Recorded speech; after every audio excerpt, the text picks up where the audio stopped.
السلام علیکم ورحمۃ اللہ وبرکاتہ۔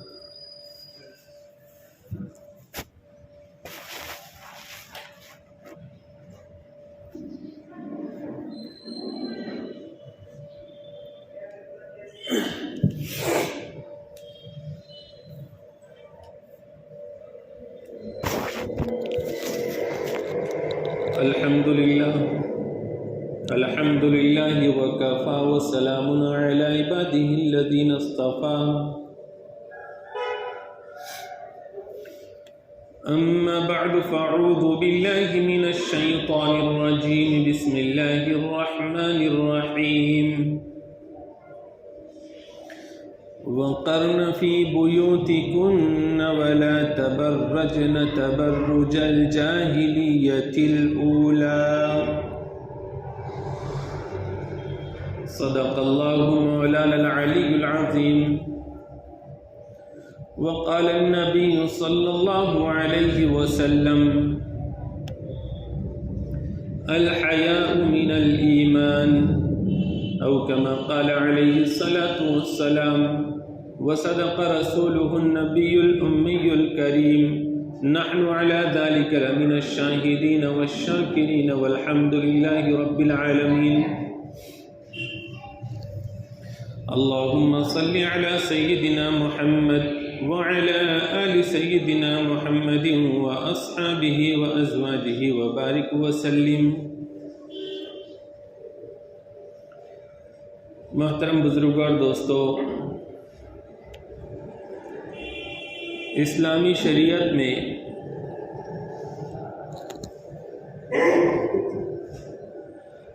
ایک اہم اور بنیادی حکم خواتین کے لیے حجاب کا ہے، اور حجاب، پردہ، حیا والی تعلیمات، یہ اسلام کا ایسا امتیاز ہے کہ اگر اس کو انسانیت اپنا لے تو اس کے ذریعے سے ایک پاکیزہ اور حیا والا معاشرہ تشکیل پائے۔ آج اگر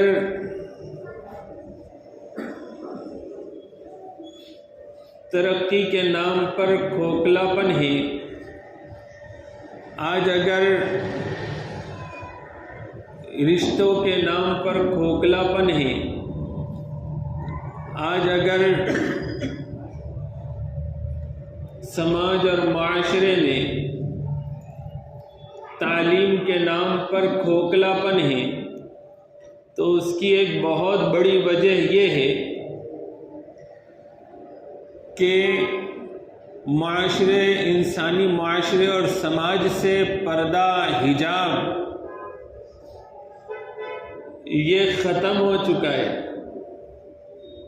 اسلامی شریعت کا حکم ویسے مردوں کے لیے بھی ہے کہ وہ آنکھ کی حفاظت کرے، اپنے ستر کی جگہ کو چھپائے، اور خواتین کے اختلاط سے اپنے آپ کو بچائے۔ تو اسی انداز میں خواتین کے لیے بھی حکم ہے کہ وہ حجاب کا اہتمام کرے۔ حجاب کی جو تعلیمات ہے تو اس میں سب سے پہلی تعلیم تو یہی ہے کہ عورتیں اپنے گھروں میں قرار پکڑے، گھروں کے اندر ہی رہے، اپنی ذمہ داریاں اور فرائض پوری کرتی رہے، جس کو حجاب بالبیوت کہا جاتا ہے، اور ضرورت کے موقع پر شریعت نے گھر سے باہر نکلنے کی بھی اجازت خواتین کو دی ہے۔ تو جب باہر نکلے تو ان کے لیے پہلا حکم یہ ہوتا ہے کہ وہ پردے کے ساتھ نکلے، حجاب کے ساتھ نکلے۔ ہمارے زمانے میں جو برقع ہوتا ہے، خاص طور سے وہ برقع جو کہ ایک خاتون کو پوری طریقے سے مستور کرے، چھپائے، تو یہ در حقیقت قرآن کریم میں جو جلابیب کا حکم دیا گیا ہے اس کا ہی ایک نمونہ ہے، جو حضور کے زمانے میں چادروں کے ذریعے سے کیا جاتا تھا۔ ساتھ میں دوسرا حکم یہ ہے کہ اگر شرعی مسافت کی دوری ہو تو وہ اپنے ساتھ کسی محرم کو رکھے، بغیر محرم کے شرعی مسافت کو طے نہ کرے۔ ساتھ ساتھ یہ بھی حکم ہے کہ کسی نامحرم غیر محرم کے ساتھ تنہائی اختیار نہ کرے اور نگاہوں کو نیچی رکھے، اپنی زینت کی چیزوں کو چھپائے۔ اس طرح کی جتنی چیزیں ہیں یہ حجاب میں داخل ہیں۔ کہا یہ جاتا ہے کہ اسلام میں جو پردے کا اور حجاب کا حکم ہے یہ عورتوں پر ایک طرح سے زیادتی ہے اور ان کو قید میں رکھنا ہے، جبکہ حقیقت اس کے برعکس ہے۔ یہ حجاب کا جو اسلامی حکم ہے تو یہ اس لیے ہے تاکہ ایک خاتون کی عزت اور ناموس محفوظ رہ سکے، اس کی جان محفوظ رہ سکے۔ در حقیقت یہ حجاب کا حکم، پردے کا حکم، یہ عورتوں کے تحفظ کے لیے ہے۔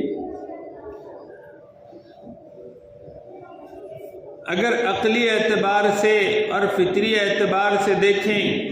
تو اللہ تعالیٰ کا جو فطری قانون ہے، اس قانون میں بھی جو چیز زیادہ قیمتی ہوتی ہے تو اللہ تعالیٰ نے اس کو ایسا نہیں بنایا کہ ایزیلی کوئی بھی حاصل کر سکے۔ پتھر ہے تو وہ پہاڑوں میں ایک دم اونچائی پر آپ کو مل جائیں گے، لیکن سونا ہے تو سونے کو اللہ تعالیٰ نے زمینوں کے تہ میں چھپا کے رکھا ہے، ہر کوئی اس کو تلاش بھی نہیں کر سکتا، تلاش کر لیا تو بڑی آسانی سے اس کو نکال نہیں سکتا، نکالنے میں بھی ہزار قسم کی مشقتیں۔ اسی انداز میں آپ جتنی بھی قیمتی چیزوں کو دیکھیں گے تو وہ آپ کو مستور نظر آئے گی فطری قانون کے لحاظ سے، اور عقلی لحاظ سے بھی اگر ہم دیکھیں کہ جو چیز جتنی زیادہ قیمتی ہوتی ہے تو اس کو اتنا ہی تحفظ فراہم کیا جاتا ہے، اتنی ہی چیز کو حفاظت میں رکھا جاتا ہے۔ مثال سے سمجھو کہ کسی آدمی کے پاس سونا ہو یا پیسے ہو تو وہ کوشش کرتا ہے کہ ان پیسوں کو زیادہ محفوظ جگہ پر رکھے۔ الماری میں بھی پھر اندر کے لاکر میں اس کو رکھا جائے گا، لاک کیا جائے گا، الماری بند کی جائے گی۔ کسی تقریب میں کسی جگہ جانا ہوا تو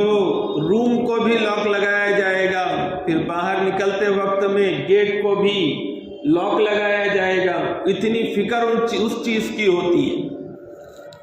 اور پھر کہیں کوئی جاتا ہے، عجیب صورتحال ہے کہ بتایا تو یہ جا رہا ہے کہ عورتیں آج غیر محفوظ ہیں، اور پھر ان کی حفاظت کی بات آتی ہے تو کہتے ہیں کہ عورتوں کو پابند کیا جا رہا ہے، عورتوں کو قید میں رکھا جا رہا ہے۔ حجاب اور پردہ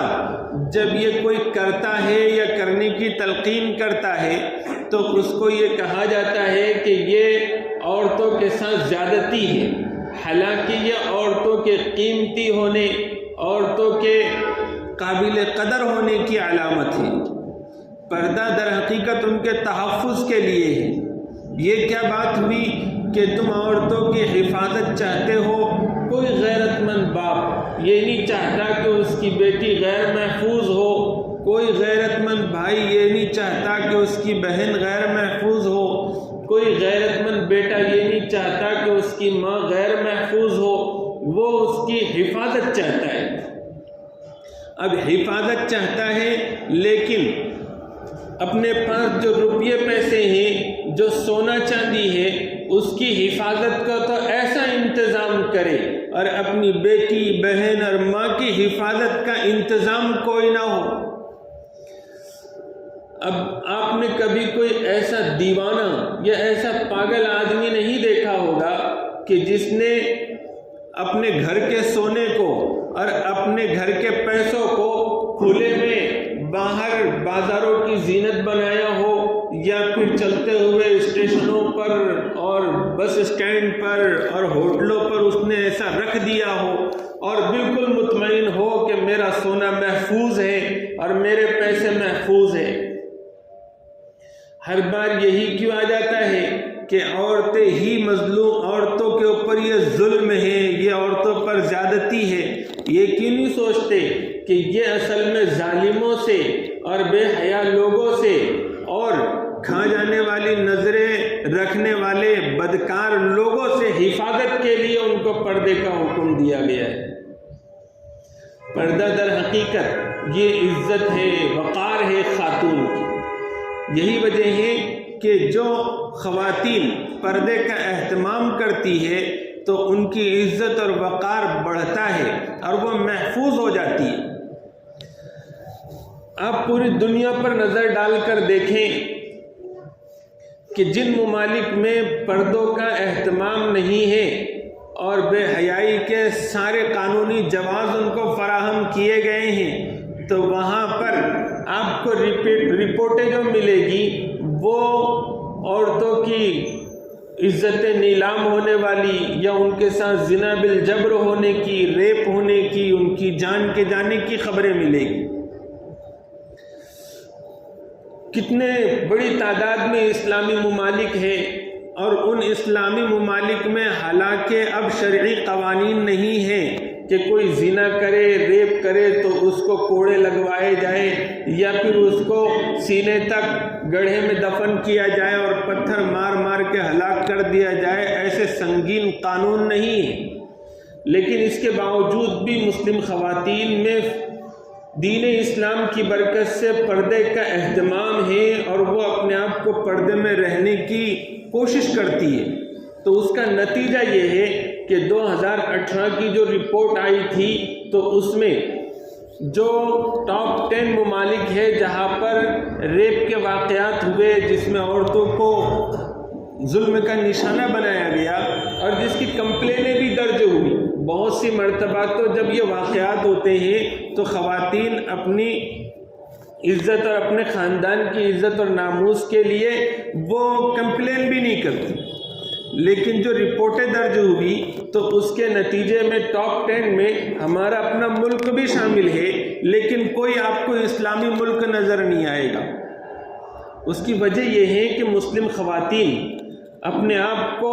حجاب کا پابند بناتی ہے. تو حجاب کے پابند بنانے سے سب سے پہلا فائدہ ان کی اپنی ذات کو یہ ہوتا ہے کہ ان کی عزت اور وقار میں اضافہ ہوتا ہے، پھر ساتھ ساتھ ان کی جان محفوظ ہوتی ہے، ان کی آبرو محفوظ ہوتی ہے. ورنہ آپ دیکھیں کہ دنیا بھر میں آج لوگ پریشان ہیں،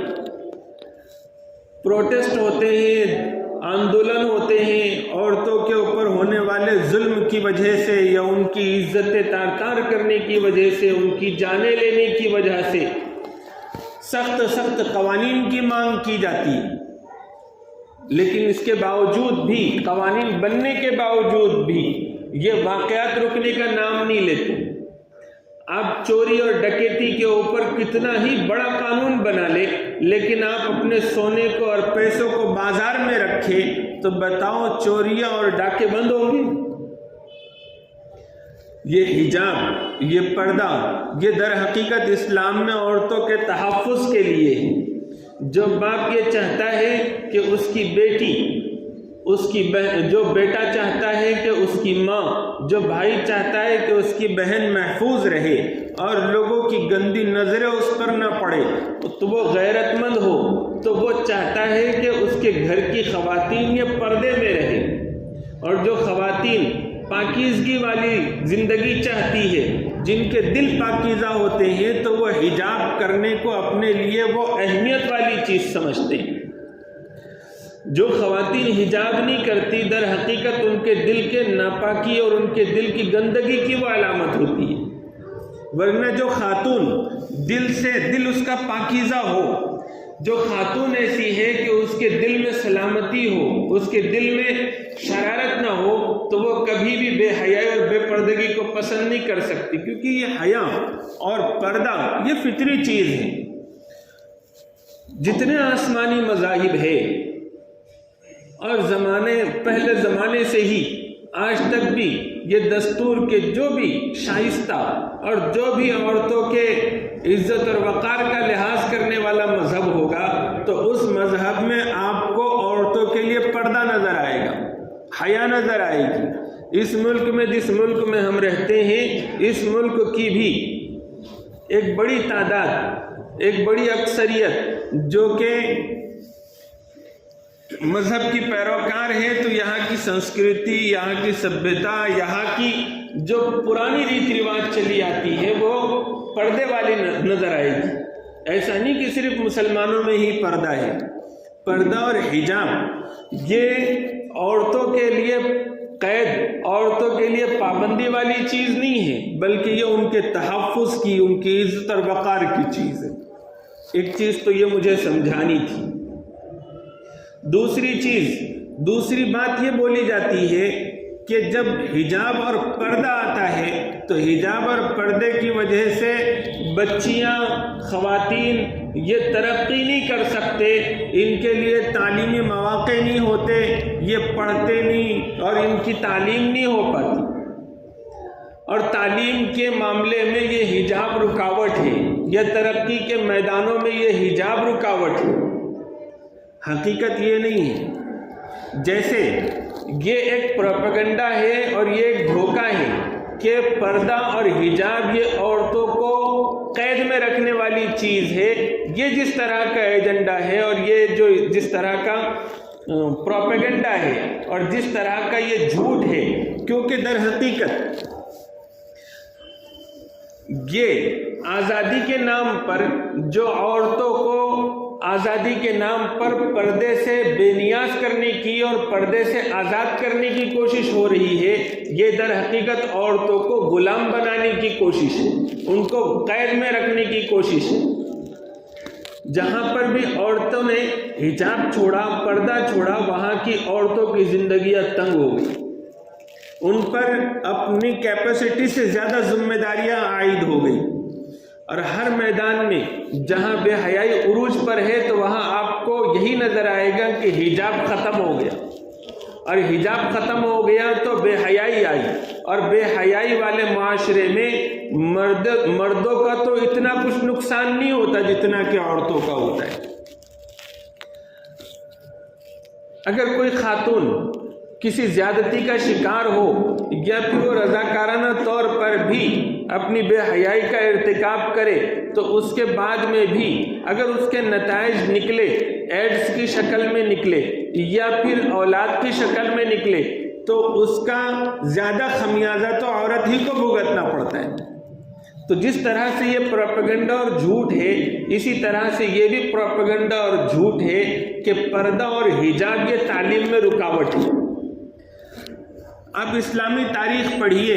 تو آپ کو بے شمار خواتین ایسی ملے گی کہ جو پردے کی اور حجاب کی بڑی پابند ہونے کے باوجود بھی انہوں نے علم میں ایک بڑا مقام رکھا،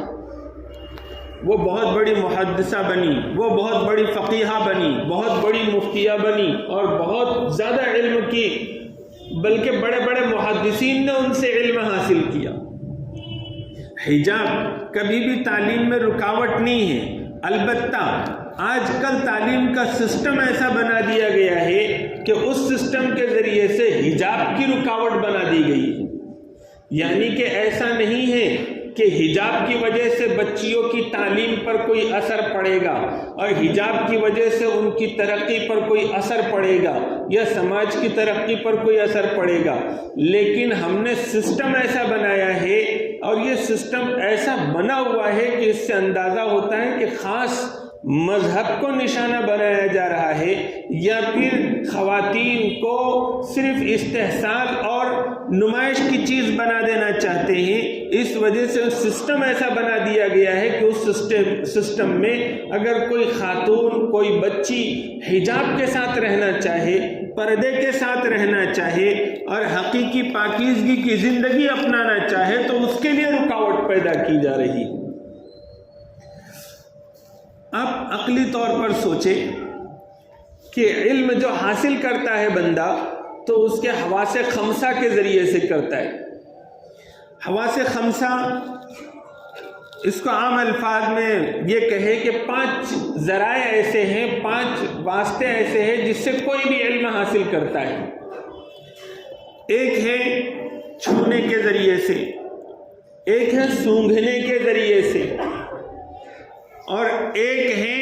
چکھنے کے ذریعے سے، ایک ہے دیکھنے کے ذریعے سے. یہ ہو گئے 4. اور ایک ہے عقل کے ذریعے سے. بتاؤ اگر کوئی بہن، کوئی بیٹی، کوئی ماں اگر حجاب کا استعمال کرے تو کیا چھونے والا علم اس سے چھوٹ جائے گا یا چکھنے والا علم اس سے چھوٹ جائے گا، چکر حاصل کرنے والا، یا دیکھنے والا علم اس سے چھوٹ جائے گا؟ جہاں ضرورت ہے وہاں تو شریعت نے گنجائش دی ہے دیکھنے کی، چکھنے کی، بولنے کی اور سوچنے سمجھنے کی. تو وہ عقل پہ کون سا اس کی رکاوٹ پڑ جائے گی پردے سے؟ بلکہ اگر حجاب ہوگا تو حجاب کے ذریعے سے وہ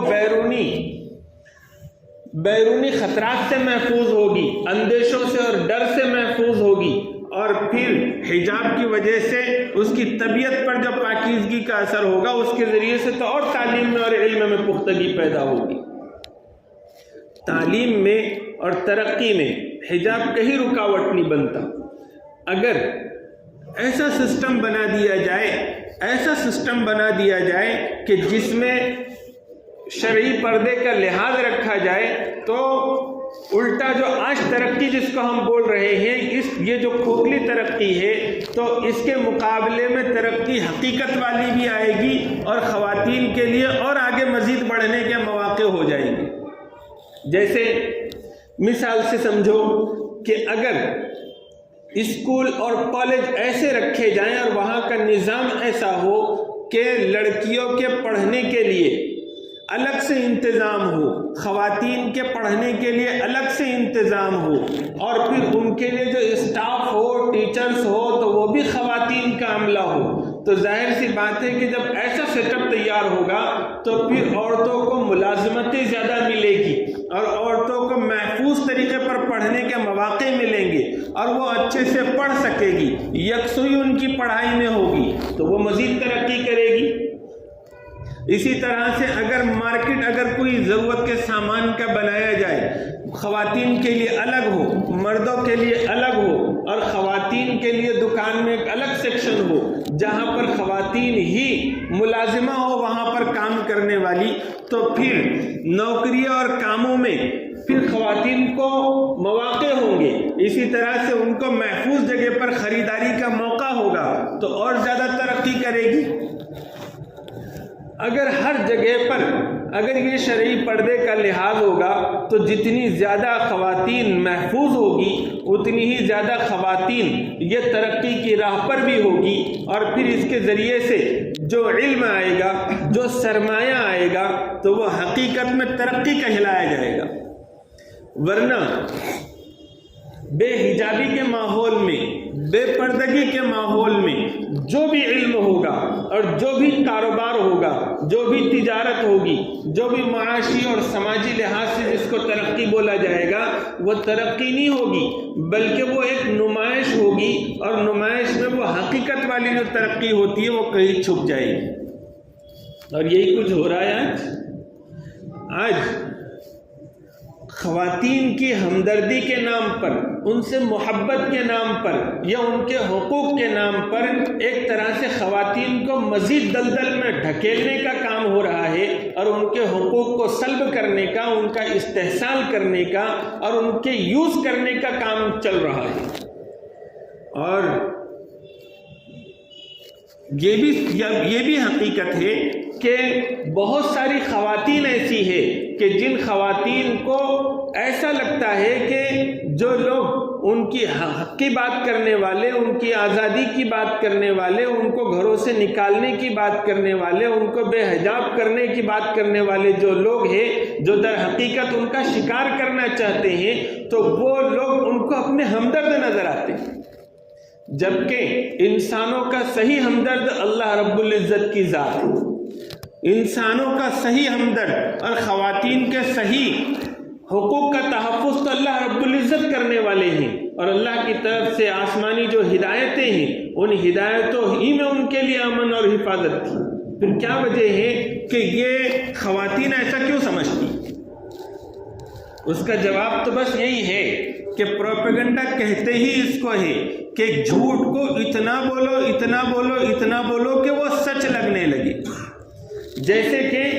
ہمیشہ میں سناتا ہوں کہ 4 ٹھگی تھے، انہوں نے ارادہ کیا کہ فلان صاحب نے ایک بکری خریدی ہے، اس بکری کو اب ہم کو ٹھگنا ہے، تو انہوں نے پلان بنایا، 4 موڑ پر 4 یہ ٹھگی کھڑے ہو گئے، اور پھر وہ جناب جو بکری جنہوں نے خریدی تھی وہ آئے، تو پہلے ٹھگی کے پاس جب پہنچے تو اس نے ان کو سلام کیا، انہوں نے وعلیکم السلام کہا، پھر اس ٹھگی نے کہا کہ جناب کہاں سے آ رہے ہو اور یہ کتا کیوں لے کر جا رہے ہو؟ تو وہ کہنے لگے جناب یہ کتا تھوڑی نا ہے، یہ تو بکری ہے۔ لیکن اس نے بار بار اصرار کیا کہ نہیں یہ کتا ہی ہے۔ پھر دوسرے ٹھگی کا نمبر آیا، اس نے بھی اسی انداز میں کہا، تیسرے نے بھی اسی انداز میں کہا، چوتھے نے بھی اسی انداز میں کہا۔ اب اس نے سوچا میں تو گاؤں میں جاؤں گا، یہ 4 لوگوں نے مجھ سے سلام کیا، میری خیریت پوچھی اور مجھے بیوقوف بنایا اور بتایا کہ تم بکری نہیں کتا لے جا رہے ہو، میں گاؤں میں جب جاؤں گا تو گاؤں کے تو سارے لوگ مجھے اسی انداز میں پوچھیں گے اور بیوقوف سمجھیں گے، تو اس سے اچھا ہے کہ یہ بکری چھوڑ دو۔ اس کو ڈاؤٹ ہو گیا، حالانکہ اس کو بکری ہی نظر آ رہی ہے، لیکن اب اتنے سارے لوگوں نے اس سے کہا تو پھر اب وہ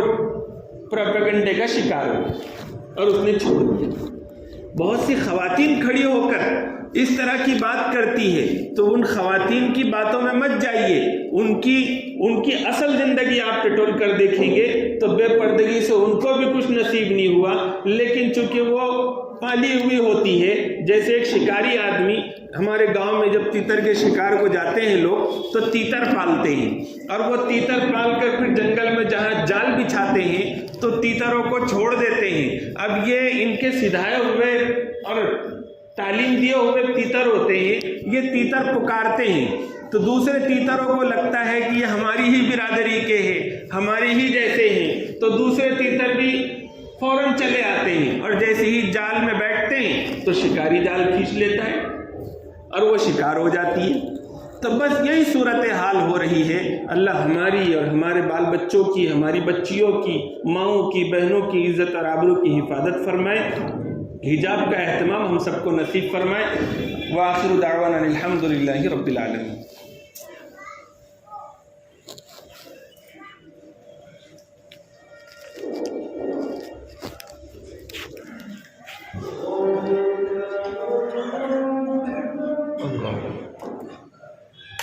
اللہ